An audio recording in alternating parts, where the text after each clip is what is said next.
Gavin was known as a super lovable, outgoing, funny, and positive guy that everyone knew and loved passionately.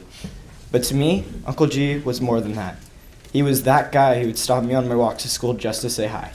He was that guy who would play basketball with me for hours in his front yard. He was that guy who helped me with my science homework. He was that guy who inspired me more than anybody every single day. There's no one in this world who I was happier to see than Uncle G. He was my role model, my friend, and most importantly, like a father to me. And I miss him tremendously.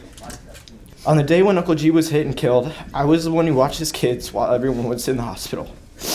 The vivid memory of my two little cousins crying in my arms, asking if their dad will be okay, still haunts me.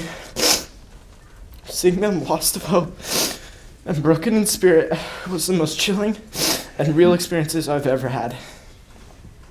It has killed me to see my family, who is so heartbroken, suffer through this constant struggle of not knowing why. I understand the situation you were in. I realize you were scared and nervous at the sudden event that had happened that day. But there is no excuse why you didn't immediately turn yourself in. The fact that you continued on with your life like nothing happened and you tried to hide the evidence absolutely baffles me. My uncle was taken from this world and taken from my family.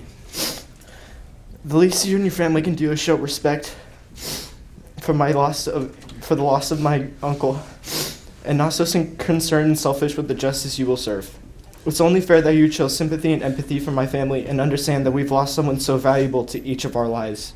I just wanted to let the family know that I'm truly sorry, and that I pray for them every day, and I'll continue praying for them for the rest of my life. I read the letters.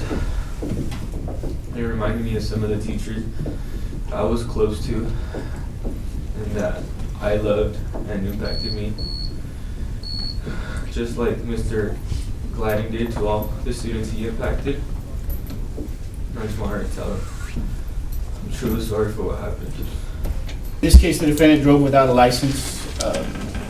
An accident occurred, whether it was impairment, inattention, inexperience. We will probably never know. But something caused him to hit Mr. Gladding. We do know that he failed to stop, failed to render aid, failed to call the authorities. And then his instinct was to cover his tracks. And he involved others to the extent that 2 other people are facing felony charges at this point. He came forward after 5 days, possibly after he saw that the authorities were closing in. I know there was a tip that was given, but you say the timeline suggests the tip came in after he decided to turn himself in, but it's clear it was 5 days later. Factors in mitigation includes, and the court must consider factors in mitigation and aggravation and weigh them according to 4.421 and 4.423. Mitigating factors is his youth and his lack of history.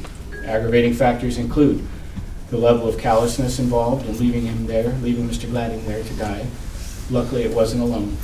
Also, the level of planning and sophistication. Hit and run normally doesn't see this sort of erasing of cell phone data. He did quickly fix the car and tried to cover his tracks. The cover-up began quickly, and again, other people became complicit. And weighing those factors, the court finds that the factors in aggravation and the factors in mitigation actually balance. The court will deny probation and post 3 years in state prison.